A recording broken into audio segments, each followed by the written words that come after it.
Welcome back to another episode of the Triathlon Nutrition Academy podcast. I'm your host, Taryn. I'm an advanced sports dietitian from Brisbane, Australia. And I've been working with triathlon for almost 2 decades, which makes me feel very old, actually. And today we are breaking it down with the topic that you needed to put in your ear holes today, whether you should have nerd clusters or Maurten Gels for your fueling. So can you really swap a handful of nerd clusters and still smash your training and racing? Today we're going to dive into the ultimate endurance fueling showdown. Sports nutrition versus candy aisle convenience. Let's do it.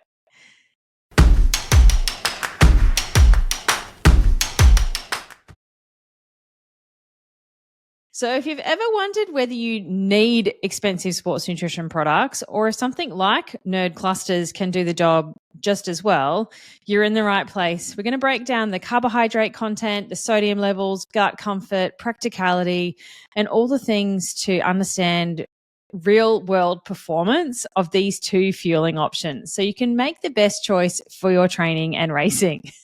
Now, there is a bit of a backstory about how this episode came about, so please bear with me because there is method to the madness, as always. It is something that my TNA or Triathlon Nutrition Academy athlete shared with me in Power Hour a couple of weeks back, actually. There was a reel on Instagram of a doctor using entirely nerd clusters to fuel Ironman training and racing. And they're like, what on earth? What do you think, Taryn? Of course, it sparked some robust discussion and we really dived into all the factors and the components that go into nerd clusters. It was so much fun, actually. I thought I would do just a little bit of a real remix, but I've decided to dedicate an entire podcast episode to this topic because I think it's really valuable. I think it's something that we need to discuss and be open around that. So that is where this episode came from. I hope you enjoy it. But we really need to understand, I guess, carbohydrate, its role in endurance performance, and the science behind why we do what we do and why fueling properly actually matters because it's not just random social media content that you can absorb that you should follow blindly without having some understanding around what goes into our decision-making as well-educated triathletes. So here are my insights from a triathlon dietitian, nerd clusters versus Maurten Gels. So I guess we need to start with what actually are nerd clusters. I had never heard of them. Now, that probably doesn't surprise you as a dietitian, but I am not averse with the candy aisle or the lolly aisle in the supermarket. I know the major things, but I did not know nerd clusters existed until it was brought to my attention. And so I did buy them, and I actually bought a small packet. I actually bought a small packet to try them on the weekend, and they sat on my desk and I got stuck in meetings for multiple hours and I ended up eating them all instead of using them to record this podcast episode. So this morning I went out and bought a packet and all I could find was the big one. So they're open now and will need to be eaten. But it took me right back to childhood. I haven't eaten nerds since I was a kid, and they are quite delicious, and nerd clusters are pretty damn good as well. They've got nerds around like a gummy center. So nerds on their own would be impossible to have while you're on the bike, while you're running. Can you imagine trying to shake the box into your hand and then try and get them into your mouth or up on your tongue? They would be impossible. But the gummy clusters are actually like all right. They are quite like neat and tidy. They don't break off into bits and things like that. But I guess they're a popular candy choice, particularly in the US, and they are available in Australia. They are very high in simple sugars. So the first 3 ingredients are corn syrup, which because they're American, I'm assuming that's high fructose corn syrup, sugar, and dextrose. And then the rest of it is, I don't know, stuff, basically, artificial colors, artificial flavors, chemicals. They are quite cheap and easily available. So the big bag in Australia cost me $6.20 and the smaller one was something like $4.50. They taste delicious, and obviously they're a bit of a fun factor to shake up your training nutrition as well, and could be an interesting addition to your plan if you were that way inclined. Now, our Maurten Gels, I've got the caffeinated one here on my desk. It is slightly different nutritionally compared to the normal gel. So I'm going to compare Nerd Clusters to the normal Maurten Gel 100, not the caffeine version, because some of the nutritional components differ. But I guess this guy has been scientifically formulated for endurance sport. It is commercialized sports nutrition products. It is designed for a purpose, whereas Nerd Clusters are designed for not endurance sports exercise. So the thing about Maurten is it has the hydrogel technology. It is what Maurten is famous for. And if you're not sure exactly what that is, I did do a podcast episode way back, episode 47 with Andy King, all about hydrogel technology and whether or not it is advantageous for endurance performance. So go back and take a listen to that if you haven't already. That was an awesome conversation. He was a co-author on a paper testing independently Maurten Gels, or the hydrogel technology specifically, whether that actually improved endurance performance or not. So well worth that listen if you haven't dived back into the archives, episode 47. I'll link it in the show notes so you can jump straight to it after you finish this episode. So one Maurten Gel is a 40-gram serving, and it contains 25 grams of carbohydrate. Now, it is formulated in the magical 2:1 glucose to fructose ratio, which is, said to be optimal. I don't think it has to be that specifically, because it just depends on what your fueling strategy is. But it was designed, I guess, for gut comfort, to help people tolerate higher levels of fueling easily. It was originally designed for the 2-hour marathon world record attempt many years ago, probably 10 years ago now. And then it became commercially available for everyone. And now it's available on Ironman branded courses around the world. It is the most expensive gel on the market. So it's really easy to compare something that's quite expensive to something that's quite cheap. But I guess the method behind the madness of people using something like Nerd Clusters for fueling is that it is far cheaper than trying to do your entire fueling strategy on a very expensive gel. The cost when you're doing it for multiple hours, say on a 6-hour ride, and you have a couple of gels an hour, that's a very expensive ride. And if you've got quite a lot of weeks like that, and then don't forget you've got your race, the cost is going to build up and accumulate very quickly when we are using quite an expensive product. So I understand why you'd be looking for more cheaper alternatives. But nutritionally, let's break down the Nerd Clusters versus the Maurten Gels. Let me get all nerdy and sports dietitian on you so that we can actually do some analysis on what is the difference and what is the similarities and some of the pros and cons to both. So when we're comparing things, we want to match the grams or the ounces so that they are the same and we're comparing like for like. So I've calculated my comparison on 40 grams of Nerd Clusters because a Maurten Gel 100 is 40 grams. So per 40 gram serving, Nerd Clusters have about 34 grams of carbs compared to the Maurten Gel, which has 25 grams of carbs. So Nerd Clusters are definitely up there with a higher amount of carbohydrate per gram or per ounce. The carbohydrate type for the Nerd Clusters is still glucose and fructose. I don't know exactly what ratio it's in. I have the skills to figure it out, and my TNA athletes have the skills to figure it out, but I would probably suggest that the average triathlete would have no idea how to figure out the glucose to fructose ratio in a product like this. Whereas the Maurten Gels, they have glucose and fructose, but in the ratio 2:1. So for every 2 grams of glucose, there is 1 gram of fructose. And that's said to be optimal for fueling when we're fueling above 60 grams an hour. But there's way more in that I'm not going to dive into right now. That's just a very simplified global version of an answer. But there's way more nuances and specifics. The sodium of Nerd Clusters, because that is something we need to look at when we are doing endurance exercise. So per 40 grams of Nerd Clusters, you've got 63.6 grams of sodium. Compared to the Maurten Gel 100, it has 85 milligrams of sodium per gel. So slightly more. We're not talking big differences here, though. They're small nuances in the numbers. If you look at this gel 100 with caffeine, though, it only has 55 milligrams of sodium. So that's actually less than the Nerd clusters per 40-gram serving. Now, cost is probably where this fueling strategy came about. I'm going to give you a cost breakdown in Australia and America because I know we have listeners all over the world. So Australia first, the big bag, the 5-ounce, 141-gram bag of Nerd clusters cost me $6.20. So if we're breaking this down into 40-gram serves, it was $1.76 per serve. Compared to buying a Maurten Gel here in Australia, they're about $5. So very expensive for an individual gel. There's obviously cheaper ways to get it slightly if you buy big bulk packs and things like that. I don't know if they ever go on sale, maybe, but that was the cost for one gel.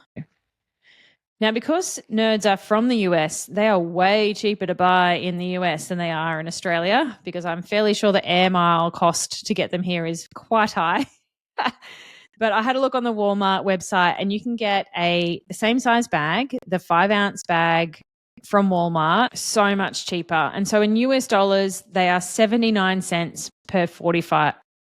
So in US dollars, they are 79 cents per 40-gram serving. Compared to a Maurten Gel in the US, they are $3.75 per gel in US dollars. So huge, big cost difference there. And if you're relying on a lot of it, like I said before, that cost is going to add up. Now, a couple of other factors that we want to consider when it comes to having Nerd clusters or any other candy really is depends how purist you are with your nutrition, because Nerds have got a shitload, technical term, a shitload of artificial colors and flavors, and you need to be really comfortable having that amount of stuff in your body if you're going to have a crap load of these as your fueling strategy. A lot of candy products will look like that on their nutrition information panel, like their ingredient list.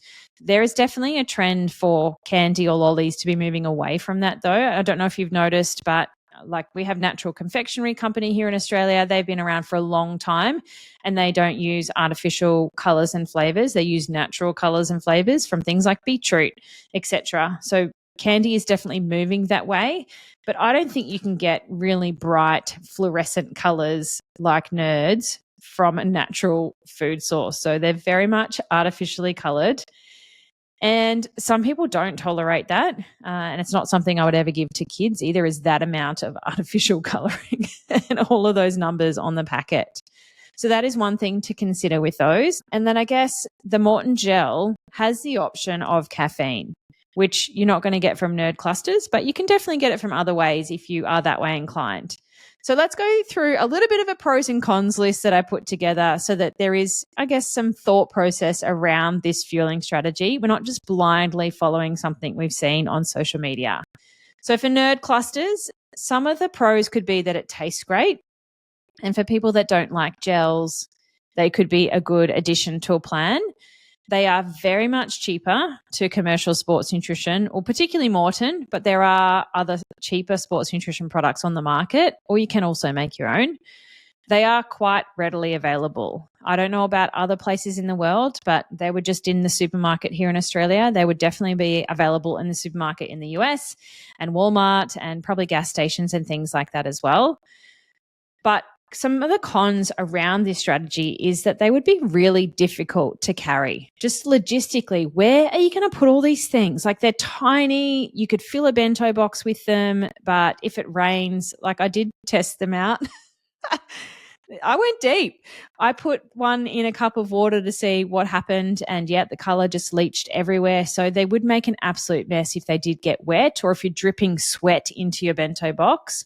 So just the logistics of carrying them, and particularly a lot of them, are going to be quite challenging. They are also quite hard to chew. And I can't imagine doing a long course event with a lot of them because of the chew factor. I feel like your jaw would get quite sore. even if you kept them on your person and they were warm and softer, you are still doing a fair bit of chewing to get them down. They are quite sour, and even just thinking about it, I have saliva spurting into my mouth, and underneath my jawline is getting that like sour sensation just thinking about it.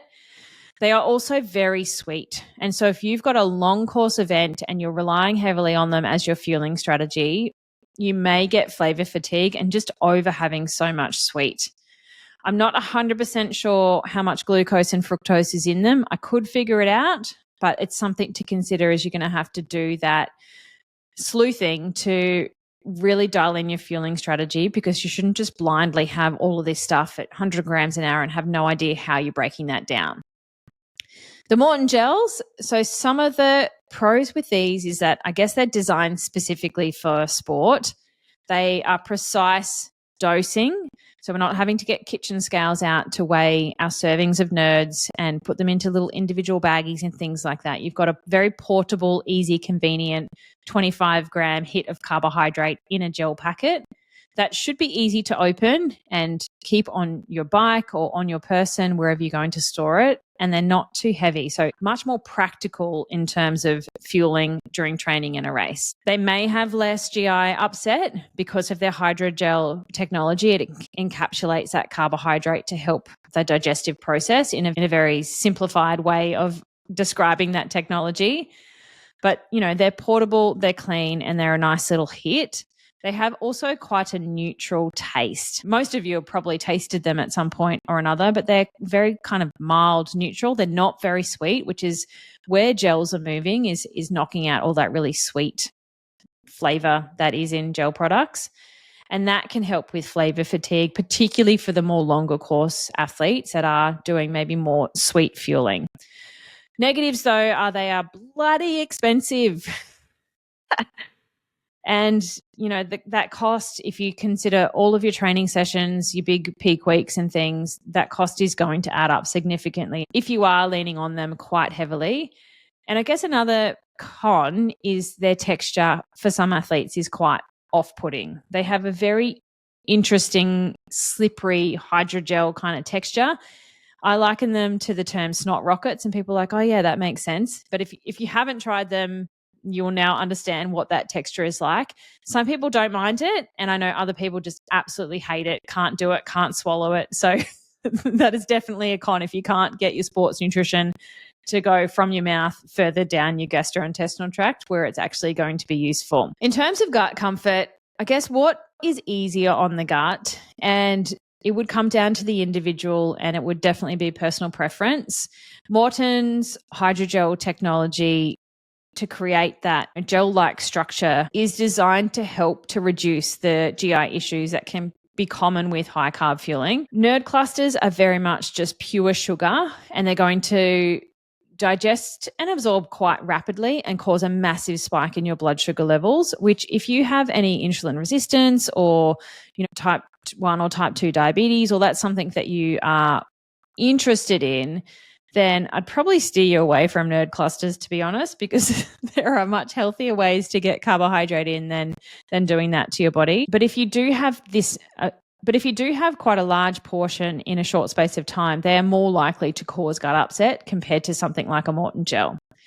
But individual tolerance, as always, is what matters. And, you know, for some triathletes, that might be totally fine, and they've got iron guts and it's not problematic whatsoever, while others are really going to struggle with doing that. And that's just understanding you and what you're like. What one should you choose for your race or training? And I think for shorter sessions, you could probably get away with doing some fueling with nerd clusters if you wanted to. Yep, the dietitian said that. This is recorded. Oh no. But they might work if you've got it paired with hydration and some other things that you need for your unique, you know, hydration status, sodium status, all those types of things. It could be okay. For longer course though, so thinking 70.3, 140.6, that full distance racing, I think a structured sports nutrition strategy is going to be a much better bet than winging it with some nerd clusters and just hoping for the best. It doesn't have to be Maurten. I'm not saying you need to go use Maurten Gels over anything else. There are much cheaper products on the market, and there are plenty of ways to skin a cat, so to speak. You can make your own sports nutrition products if cost is a hindrance for you. Your personal preference and tolerance should 100% come into play. It's something you want to try in training first to do on race day if that's what you choose. It's not something you want to dabble with in your race for the first time, because the golden rule of racing is, remember, never try anything new on race day. While nerd clusters are what we're talking about today as a DIY alternative to sports nutrition products, this would go for any type of candy or lolly, right? It doesn't have to be nerd clusters. Like, think jelly beans, jelly snakes, gummy bears, whatever. It's all about the same. It is all different types of rapidly absorbed carbohydrate or sugar. Sometimes there's artificial colors and flavors and things like that, but you need to think about the same thought processes that we've gone through today with nerd clusters with the other type of candy that could be an option. The world is really your oyster when you walk down that candy aisle in the supermarket, and there are plenty of straight sugar alternatives that you could put into your plan if that's what you wanted to do. And if you were a savory person and this chat about nerd clusters is just making you feel sick to your stomach, then don't stress. There are plenty of savory options that you can use for your fueling. In fact, I've written an entire recipe book on homemade sports nutrition products called the Fuel Your Adventure book that you can grab at dietitianapproved.com/recipes. If you scroll down, you'll find it there. But inside are lots of energy bars, energy gels, and even some savory options to help you fuel without having to blow the budget on commercial sports nutrition products. There's even 2 recipes for homemade sports drink in that book. So if you do want to grab it, I'll link it in the show notes as well.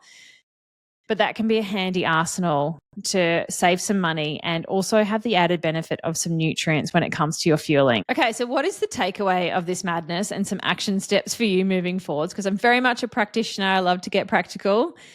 While nerd clusters are fun, they're definitely more budget friendly. They're not a complete fueling source. And if you are serious about your endurance training and racing, then I'd probably suggest you don't rely so heavily on them to do all the things, because they aren't complete. They don't have any hydration. They don't have the right amounts of fuel. They don't have the right amount of sodium, depending on what your needs are. And so you really need to understand what your targets are that you're trying to dial in, and then we can use products to fit that. And hey, maybe there's some nerd clusters sprinkled throughout for a different taste reset or a bit of fun or whatever it is that we're trying to do. But I probably wouldn't suggest you do an entire Ironman or nerd clusters. But if you do, hey, let me know how that goes. I would definitely try it in training if it's something that you want to do and see if it works for you. Make sure you've got all of your levers covered though. So fueling, sodium, hydration, caffeine. If you are going to use nerd clusters, you are probably going to have to add some stuff to that rather than rely solely on that. And importantly, think about the ease of use in your race. Like, where on earth are you going to put these things, and how are you going to carry them, and how are you going to open packets? Like, all that needs to come into consideration. There is no point having this perfectly formulated plan for when you're sitting on the wind trainer at home and you've got everything on a table next to you. You need to translate that training nutrition into racing nutrition. And a big part of that is the logistics of where it's going to go and how you're going to carry it. As always, never try anything new on race day. Try it in training first, tweak and finesse so that you have all of the levers dialed in and it's very well rehearsed before you actually go and do the big dance. Now, I can't believe this episode has gone for as long as it has. I really thought it would be over quite quickly, but turns out I have a lot to say about nerd clusters versus gels. Please let me know in the Dietitian Approved Crew Facebook group what you think. Have you ever tried nerd clusters while you're exercising, or you just love them outside of training? Come and join the chat, because when we talked about it in our Triathlon Nutrition Academy Power Hours, people had a lot to say about nerd clusters. And hey, if you need help with a solid fueling plan, make sure you check out my Triathlon Nutrition Kickstart course. It is a great stepping stone into the TNA program and can help you tick off some big things like fueling and recovery while you wait till doors open next. So head to dietitianapproved.com/kickstart to check that out. All right. Thank you for joining me for this madness of an episode. I've had a lot of fun recording it. I will see you back next week for some more science-backed guidance.